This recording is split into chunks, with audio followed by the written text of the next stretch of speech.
melakukan kebaikan, tapi di dalam kehidupan pun kita harus berbaik satu dengan yang lainnya.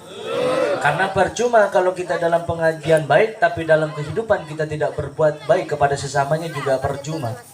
Betul apa enggak? Dan kita kalau sudah dalam lingkup seperti ini, kita sebagai umatnya Rasul, sebagai pecinta dan orang yang beriman kepada Rasulullah, kita harus mengikuti lampah-lampahnya baginda Rasulullah. Rasulullah itu tidak beda dengan saya dan kalian. Rasulullah itu sama dengan saya, dengan kalian sama. Sama-sama makan, sama-sama minum, sama-sama bisa ngerasain sakit. Yang beda cuma kedudukannya. Rasulullah yang membedakan Rasul dengan saya dan kalian, yang membedakan kedudukan dan keimanannya kepada Allah. Kalau Rasulullah sudah tidak pusing memikirkan besok mau terjadi apa, karena semua dipasrahkan kepada Allah. Dan kita selaku umatnya, selaku orang yang beriman kepada Rasul, wajib kita mengikuti lampah-lampahnya baginda Rasulullah. Karena kita hidup kalau tidak ada syafaatnya Rasulullah, mohon maaf, kita mau ngaji semacam ini sulit, wahai saudara. Kalau kita pengajian semacam ini tidak diberikan syafaatnya Rasulullah kepada diri kita, kita nggak bakal bisa istiqomah seperti ini. Hakikatnya memang semua dari Allah, tapi syariatnya semua ada perantara dari aulianya Allah, dan ada perantara dari syafaatnya baginda Rasulullah. Dan tadi kan sudah dibuka, laqad ja'akum rasulun min anfusikum azizun 'alaihi ma anitum arisun 'alaikum bil mu'minina raufur rahim. Rasulullah itu diutus oleh Allah dari golongan kalian, golongan manusia, dan Rasulullah itu memiliki kepribadian yang lengkap. Laqad kana lakum fi Rasulillah uswatun hasanah. Kalau kamu menjadi seorang pemimpin, tirulah menjadi seorang pemimpin seperti baginda Rasulullah. Kalau kita ingin hidup dalam kehidupan yang baik, ingin mendapatkan kehidupan yang enak, yang nyaman, maka tirulah hidupnya baginda Rasulullah tidak pernah membalas kebencian dengan kebencian. Kenapa? Karena kebencian, kalau kita balas kebencian, tidak akan pernah selesai. Kebencian dibalas kebencian, ini akan terus tumbuh yang namanya kebencian. Orang tuanya benci satu sama lain kepada tetangganya, orang tuanya nggak ada, maka akan diwariskan oleh anaknya.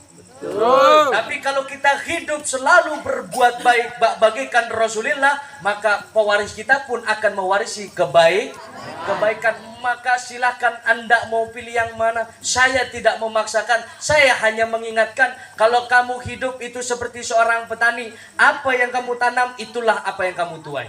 Kalau kamu hidup menanam kebencian, maka kamu akan menuai yang namanya kebencian. Kalau kamu hidup menanam ketidakbaikan, maka kamu hidup akan menuai yang namanya tidak kebaikan. Betul apa enggak? Gak masalah kalau orang tidak baik terhadap diri kita, gak masalah. Gak masalah orang lain membenci diri kita, gak masalah.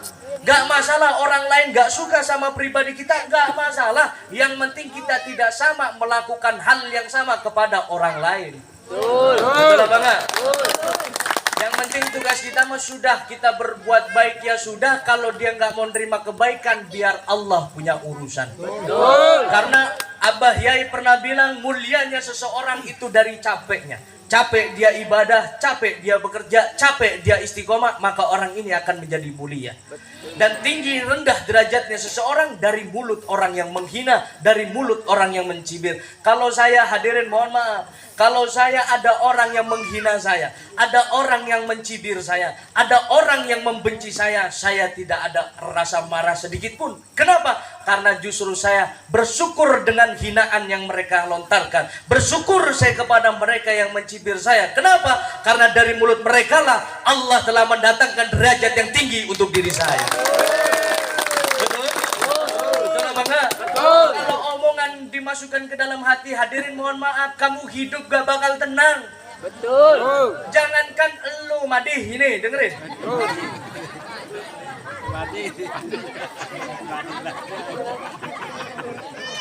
Dengerin Madih, nih. Ada yang namanya Madih? Ada. Saroh ada saroh? Ada. Marpuah ada marpuah? Ada. Kok lengkap amat di sini ya? Kali asin. Asin banget emangnya kayak. Panasin lagi, Pak. Dia mau ngomong apa tadi?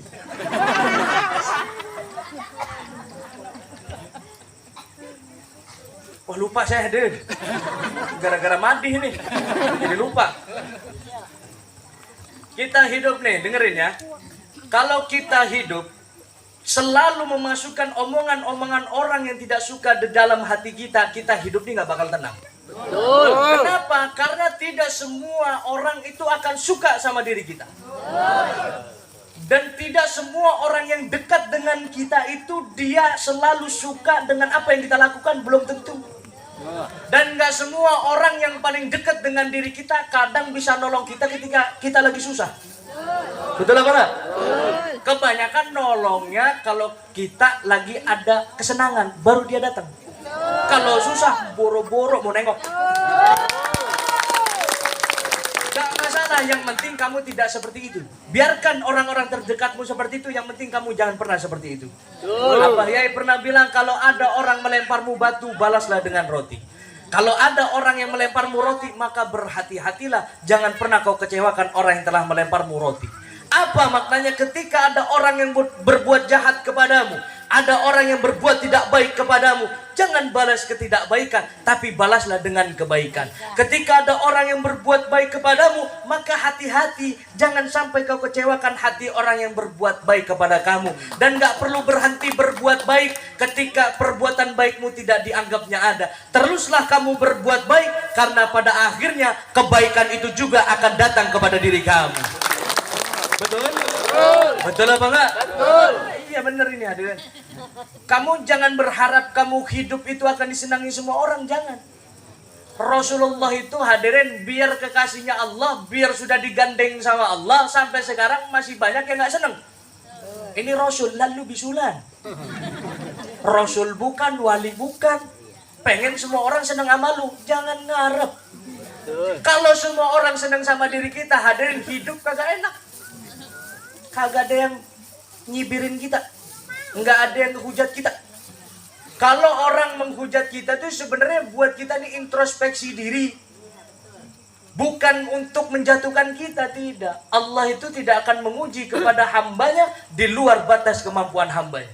Ini bener ini Al-Quran ini. Kalau nggak percaya cari sendiri di Al-Quran. Ayat berapa Gus? Gua kagak tahu. Yang pasti gua pernah baca itu. Cari aja deh kalau nggak percaya mah. Kalau susah nyarinya, datang aja ke Ustaz Tata, tanyain Quran ayat keberapa Kiai, biar dia yang pusing.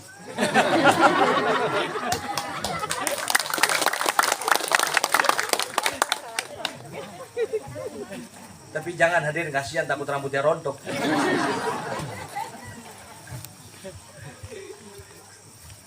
Lanjut.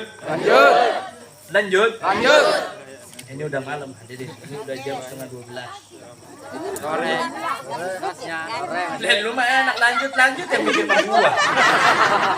Belum tinggal jawab betul. Amin. Kepro. Awak lagi lu. Emang lu kata gua pakai begini biar gagah, orang pusing hadirin. Makanya gua ikat pala ini. Nenek ketawa kenceng banget.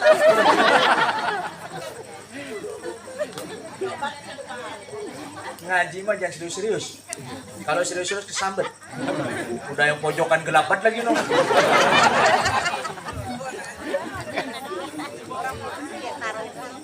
Banyak lanjut Pak Bu, banyak bro. Cuma enak banget. Lanjut. Sore jam 12.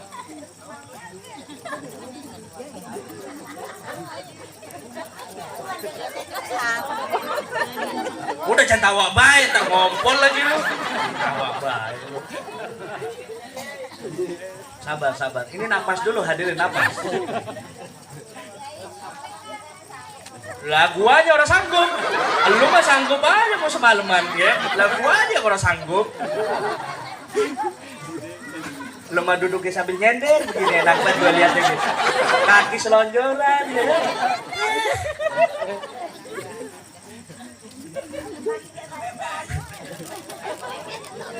Lanjut.